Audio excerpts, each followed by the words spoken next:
The first time I saw something, it was about 100 yards away, and I don't know what it was, but it looked like what I would think Bigfoot looked like. We're driving across the bridge at a pretty good clip, and I was looking out the window, and in the reservoir, there are several concrete blocks, and there were a bunch of birds flying around.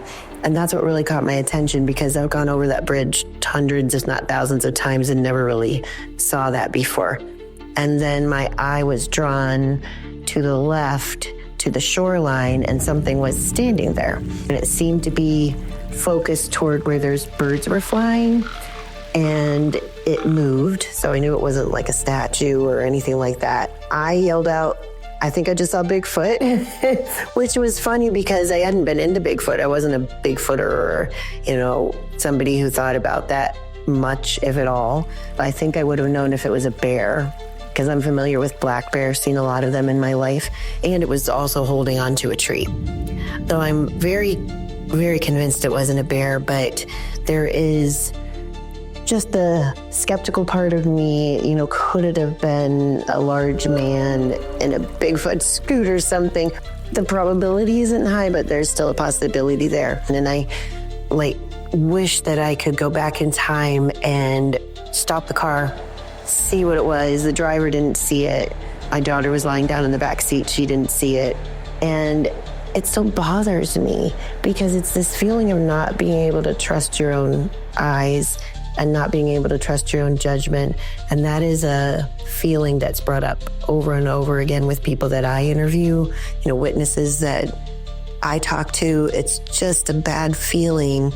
If I had seen a bear, I'd tell everybody I saw a bear. If I saw a deer, I saw a deer. But I can't get myself to say I for sure saw Bigfoot because, I call myself a hopeful skeptic, but I still have this part of me where I'm like, that can't be. According to the BFRO, there have been 327 validated Bigfoot reports in Ohio, and there is no way of knowing how many unreported sightings have taken place over the centuries. The Shawnee, native to the state, have passed on oral traditions of the hairy woman, a creature they spoke of long before European settlers arrived. Amy Bue's first potential Bigfoot sighting not only left her questioning her own perceptions, but created for her a personal mission to seek out the truth.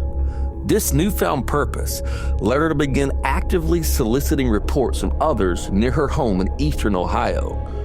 Unlike the flat, open farmlands often associated with the state, eastern Ohio marks the beginning of the Appalachian foothills, a region defined by expansive forest, steep rolling hills, and winding rivers and creeks. Amy took us to a location that has been the epicenter of multiple sightings in the region.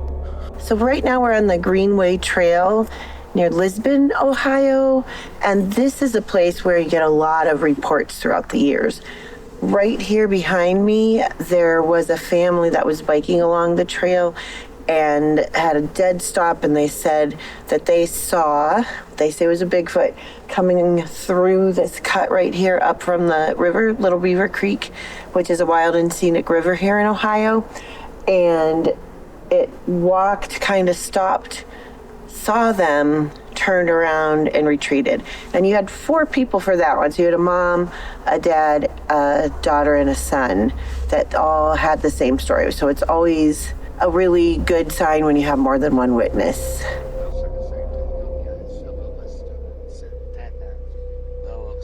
I was part of an expedition in southern Ohio, and it was the last night. We had been out in our tents for at least 4 days, if not longer. I was tired. It was starting to be bad weather. So we get there. It was just myself, my fiance, Monica, and Jesse Bassett. And we were all sitting there seeing what there was to see. And we were waiting for another team to come out of the woods on the far side. So while we were sitting there, on the back of Jesse's truck, we had smelled something strange, weren't sure what it was.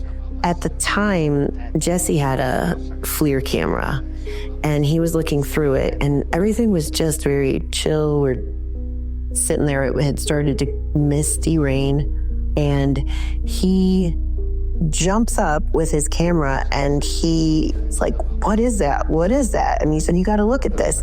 And I remember when he tried to give me the camera, I'm like, no, just keep looking at it. Because in my head, I'm thinking, if you're out looking for birds, like bird watching, you don't want to move the binoculars because you might lose it. So I'm not thinking that it's going to be this something big. And he gives it to me anyway. I look through the FLIR, and it took me a minute, but what it looked like was something large walking down that power line cut about halfway down from where we were sitting and now standing. I would describe it kind of like a walking Christmas tree, but not totally pointy on the top of its head. And then you could start seeing where there were movement, where there would be arms and things like that. And we're both trying to make sense of this. It finally goes down to where that creek is and walks right over that embankment, which a human could get down there, but it's a steep embankment, so they wouldn't just like bam right over it. You'd have to turn around and kind of crawl down. So we're stunned. What was that? I wanted to go down that power line cut and look, not chase it, but see if I could see anything down in the creek bed or whatever. And I was told by the people in charge of the expedition, because I was just volunteering to help, like, just stay put. We don't know who or what it was, be safe, all that, which is hard to do. And we have a friend that we call Big Kevin because he's 6'9", I believe. And we're like, okay, Kevin, you go down there. So he walked down, and when he got to that second thing, I just stopped, and I remember having to grab Jesse, and my knees kind of buckled, and that has never happened to me before. And I just remember being very startled, and I was like, come back up. Like, yeah, don't stay down there, because he looked so small compared to it.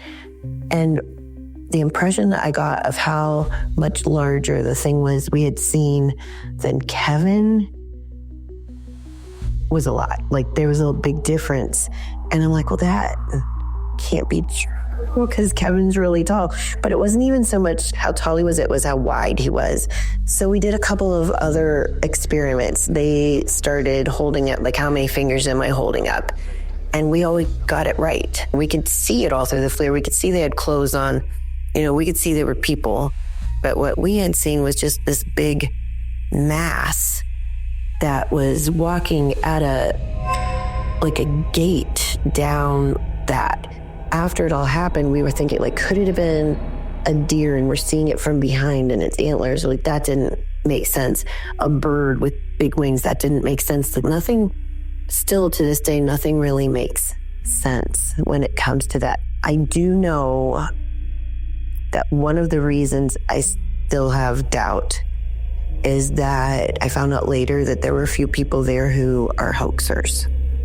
So in my soul and heart and whatever you want to say, I'm like, was I just duped? Were they trying to pull one over on us? Were they trying to make the expedition worth people's while? So I will admit that I would probably be more sure of that if I hadn't found that information out. But it still would be hard for me to understand how somebody pulled off that hoax.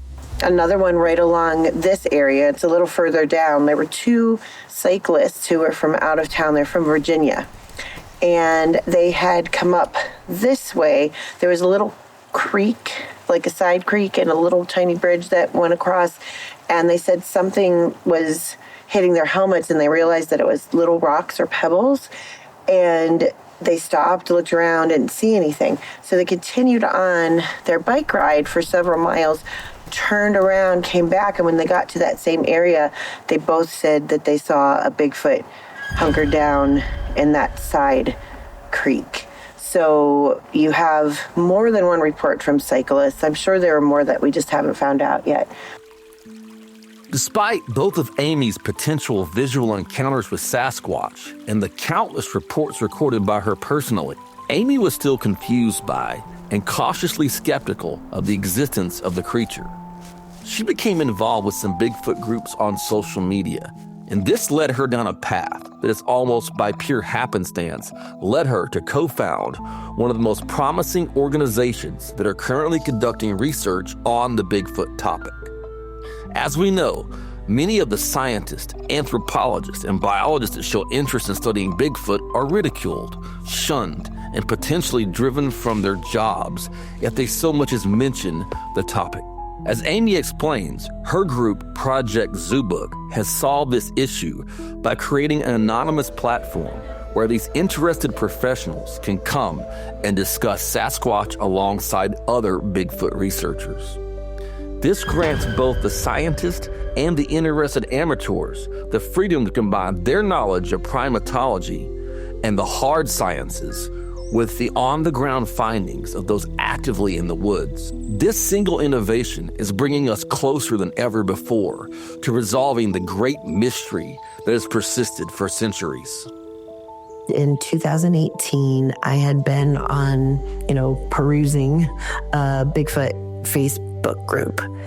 And I saw a young lady who was talking about wanting to join in on a Bigfoot expedition or something like that, and how would she go about doing that? So I reached out to her through Messenger, didn't know anything about her. We were not Facebook friends. And I said, hey, I'm going to be part of this expedition coming up. Do you want more information or what? We started like a little conversation back and forth, and she said that they had a little Bigfoot lunch club where they would all listen to the same podcast, or they would read the same book or read the same reports, and they would all discuss it.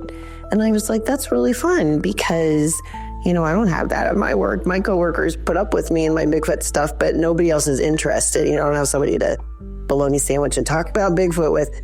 I said, that sounds really fun. Yeah, you're welcome to come on it. Well, it ended up that they couldn't make that expedition, and we still talked a little bit. And I said, you don't have to go on an expedition. There are no experts in Bigfoot. You can just go in the woods and you can do your own thing and go camping and look for things, listen for things, just like you would any other type of an animal. And she eventually told me, and it was a week or so later, she said, well, we have kind of a unique interest in this. And I'm like, okay. But she drops this bomb on me that they are the primate department of a zoo here in the United States. So I still remember that moment, looking at that screen, and I'm like, oh my gosh, what do I do with this? I was not aware of how important it was going to end up being to me personally, and to how I feel it is important to Bigfoot research. And I was like, really? Not knowing if this was for fun, you're going to look for Bigfoot, haha, or whatever. And she said, no, we're really serious about it, because she had gone with her father to the Bigfoot, it's called the Expedition Bigfoot Museum in Cherry Log, Georgia. And they had gone there, looked at all the exhibits and talked to people about sightings, and she was absolutely intrigued by that. So she went back to the zoo, and I'm not sure how the conversation went, but she kind of talked to the other primate specialists, and she's like, hey, anybody ever think about Bigfoot? And one of them was like, well, actually, I'm very interested in Bigfoot. So it went from there, where there were about 5 of them originally who would start talking about Bigfoot and could it be true? They would listen to podcasts and listen to people's stories and be like, that sounds very much like primate behavior that we are familiar with. And a lot of the things that witnesses would bring up were not necessarily things that they would think a layperson would know. So I was relatively new to all this, and I had read, after that first maybe experience, I'd read every book I could get a hold of. But I knew there were people, again, no experts, but people who had been doing this longer that had more stories, or they knew the history of things. So I said, well, why don't we try having a phone call with my friend Shane? So Shane Corson is one of the top guys in the Olympic Project out in Washington State. And I told him and Derek Randall's the head of the Olympic Project about these primate zookeepers pretty quickly. And I'm like, will you talk to them? Because you guys are doing some amazing things and I think they'd be really fascinated with it. So I told Shane and Derek, Jack and Ann have never heard about the Olympic Project. So would you be willing to just come on like a group phone call and talk about it? In the meantime, I had told my research partner, Tina Sams, about it, and we were getting all excited. So we have this first phone call, and it really couldn't have gone better. And they're discussing the Olympic Project nests in an entirely different way than I had ever heard it discussed, because they are coming at it from working with chimpanzees, gorillas. They had a whole list of questions that I would never know to ask. None of us as Bigfoot researchers would know to ask. And I was like, oh, like this is really cool. And this could be really important. So for a while we did phone calls and slowly began adding people. But one of the first people I asked, she's a distant relative of mine, but my mom was like, you remember she does something with primates? So I reached out to her, and it ends up she's an anthropologist and a primatologist. And I was like, so any interest in Bigfoot? And she's like, actually, I don't know much about it or anything, but I'm willing to come on one of your phone calls. She came on and blew all of us away. And it just kind of started, like not a really fast snowball, but a steady snowball of gathering up really great Bigfoot researchers alongside scientists. The formation of Project Zoobook is a groundbreaking step in bridging the gap between traditional Bigfoot researchers and scientific experts. What began as a casual conversation with a curious primatologist quickly evolved into an ongoing collaboration that reshaped how Bigfoot is discussed, researched, and understood. But for Amy, her passion for the outdoors and cryptid research extends far beyond Sasquatch. It's also about fostering curiosity, creating connections with nature, and inspiring the next generation of conservationists to go out and explore the wilderness. Whether Bigfoot is ever proven to exist or not, the impact of this fascination is real. It's a powerful tool to get kids and adults outside, to experience the natural world, and to recognize the importance of nature in our lives. So I'm a teacher. I love kids. I'm also an OCVN. It's something I did because of Bigfoot. I went back through Ohio State to become an Ohio certified volunteer naturalist. Bigfoot inspired me to do that. I wanted to know more about what is not Bigfoot in the woods. What do different footprints look like? What are different sounds that I might hear out in the woods? And I do not want to fool other people, and I do not want to fool myself into being too excited about something when it's not Bigfoot. As an OCVN, and even before I did that, I will volunteer at a lot of different state parks in Ohio and in Pennsylvania. And for example, there was one state park where I helped with an owl hike one week, and I think we had 10 people sign up for it, which was kind of disappointing because owls are cool, but it was a week or so later that I helped with a Bigfoot hike, and we had 500 people show up. When you have that audience that will come out for something because it's still a mystery and it's still, like a little scary and a little bit, beyond the normal, you could capture those kids' imaginations, and you can get a kid who has been playing on his video games all week to come out, and look for something. To me, that's so incredible. And again, Bigfoot or no Bigfoot, that's only going to be good for us. It's going to be good for them. It's going to be good for our environment because they're going to get invested in it. It's going to be good for all of our futures. So I'm very aware of that, and I try to donate as much time as I can to anything with kids, whether it's Scouts, youth groups, 4-H, anybody. You have kids, if I can make it, I will be there. to do that and go camping with them and look for Bigfoot. As this journey comes to an end, one thing becomes clear. The pursuit of Bigfoot is not simply about solving a mystery. It's about preserving the wild spaces that make such mysteries possible. Bigfoot represents more than a mysterious creature.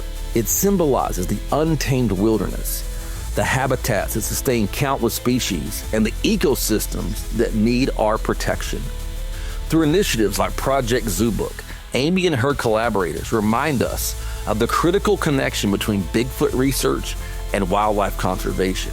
The forest, rivers, and remote areas where Bigfoot sightings are reported are the same habitats essential to countless plants and animals. Whether or not Bigfoot is ever proven to exist, the search for it has inspired countless individuals to step into nature, learn about the environment, and advocate for its conservation. It's a reminder that every effort to preserve our forest and wildlands, whether to study an elusive creature or safeguard biodiversity, is a step toward a better future.